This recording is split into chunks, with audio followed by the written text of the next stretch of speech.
رمضان، قرآن اور صاحب قرآن صلی اللہ تعالیٰ علیہ وآلہ وسلم کا آپس میں بہت گہرا تعلق ہے۔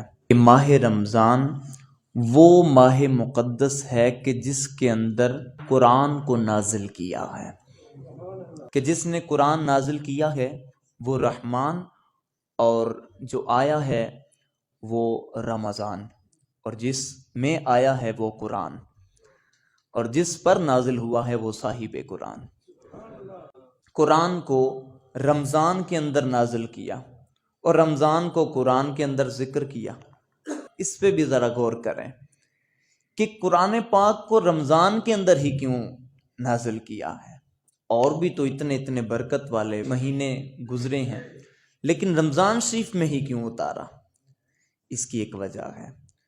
وجہ یہ ہے کہ قرآن وہ ہے جو رب سے ملاتا ہے، رب کے قریب کرتا ہے، اور رمضان بھی بندوں کے دلوں سے گناہوں کی میل اور گناہوں کا زنگ دور کر کے اس میں رحمان کی محبت پیدا کر کے اللہ کے قریب کر دیتا ہے۔ تو گویا کہ ان دونوں چیزوں کا بڑا تعلق ہو گیا کہ وہ بھی رب کے قریب کرتا ہے، یہ بھی رب کے قریب کرتا ہے۔ رمضان بھی قرآن بھی دونوں رب کے قریب کر رہے ہیں۔ اللہ پاک نے قرآن پاک کو رمضان ہی کے اندر اتار کر دوہری برکت رکھ دی، اور رمضان مہینہ جو ہے وہ بھی رب کے قریب کرے، قرآن جو ہے وہ بھی رب کے قریب کرے، اور اپنے محبوب کریم صاحب قرآن صلی اللہ علیہ وآلہ وسلم پر ان دونوں چیزوں کو اتار کے محبوب کریم کی رحمت کو بھی ساتھ شامل کیا۔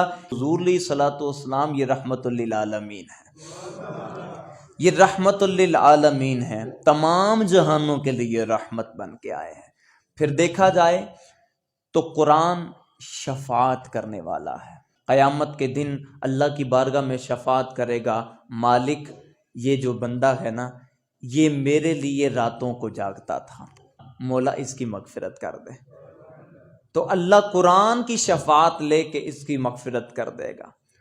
اور روایات میں آتا ہے کہ رمضان بھی اللہ کی بارگاہ میں شفاعت کرے گا، اللہ کی بارگاہ میں عرض کرے گا، مالک اس نے میری وجہ سے پیاس کو، بھوک کو برداشت کیا، مالک اس کو معاف کر دے۔ تو مزے کی بات یہ ہے کہ یہ دونوں اگر شفاعت کریں گے تو حضور علیہ الصلوۃ والسلام تو ہیں ہی شفیع رحمت، یہ تینوں شفیع بھی ہو گئے۔ اچھا، قرآن جو ہے یہ برکت والا ہے، ایسی برکت کہ جس کا ایک حرف بندہ پڑھتا ہے تو 10 نیکیاں ملتی ہیں۔ فرمایا کہ یہ نہ سمجھنا کہ الف لام میم ایک حرف ہے، بلکہ الف ایک حرف ہے، لام ایک حرف ہے، میم ایک حرف ہے۔ جو بندہ الف لام میم پڑھے گا اس کو 30 نیکیاں دی جائیں گی۔ ایسا پیارا اور برکت والا۔ اور اگر دیکھا جائے تو رمضان کتنی برکت والا ہے کہ ہر چیز کے اجر کو بڑھایا جاتا ہے۔ پہلے جمعۃ المبارک میں نے عرض کیا تھا کہ ہر چیز کے اجر کو بڑھایا جاتا ہے، کسی چیز کا اجر 10 گنا بڑھایا جاتا ہے، کسی چیز کا اجر 700 گنا بڑھایا جاتا ہے، جبکہ رمضان شریف کی عبادت یعنی روزہ ایسی عبادت ہے، ایسا اجر بڑھایا جاتا ہے جس کا حساب ہی کوئی نہیں۔ فرمایا روزہ میرے لیے ہے، جو روزہ رکھے گا اس کو رحمان ہی مل جائے گا۔ کہ قرآن بھی برکت والا اور رمضان بھی برکت والا۔ تو مزے کی بات ہے کہ صاحب قرآن صلی اللہ تعالیٰ علیہ وآلہ وسلم بھی ایسی برکت والے، ایسے کرم والے کہ فرمایا کہ جو میری ذات اقدس پر ایک مرتبہ درود پاک پڑھے گا اللہ اس پر 10 رحمت نازل فرماتا ہے، اور جو 10 بار درود پاک پڑھے گا اللہ اس پر 100 رحمت نازل فرماتا ہے۔ جو 100 مرتبہ درود پاک پڑھتا ہے اللہ اس کی دونوں آنکھوں کے درمیان لکھ دیتا ہے کہ یہ نفاق اور جہنم کی آگ سے آزاد ہو گیا ہے۔ روز قیامت یہ بندہ صدیقین کے ساتھ اٹھایا جائے گا۔ کون نہیں چاہتا کہ میں محتاجی سے بچ جاؤں؟ شاید یہ دعا کرو کہ محتاجی تو بچ جائیے، غیر دی محتاجی۔ فرمایا جو بندہ ہر روز میری ذات اقدس پر 500 مرتبہ درود پاک پڑھے گا کسی کا محتاج ہی نہیں ہوگا۔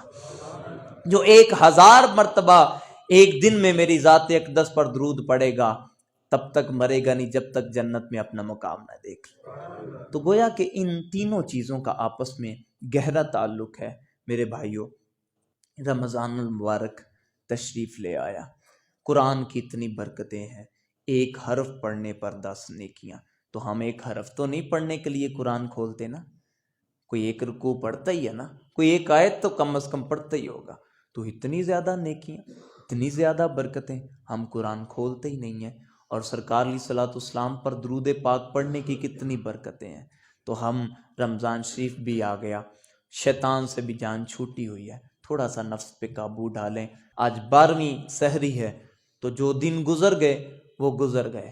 آپ سے گزارش ہے کہ رونق نظر آنی چاہیے، ذرا لائن نظر آنی چاہیے قرآن پڑھنے والوں کی۔ اگر نہیں شروع کیا تو تلاوت شروع فرما لیجئے، تھوڑا سا وقت نکالیں قرآن پاک کی تلاوت کا۔ اللہ تبارک و تعالی ہمیں عمل کی توفیق عطا فرمائے۔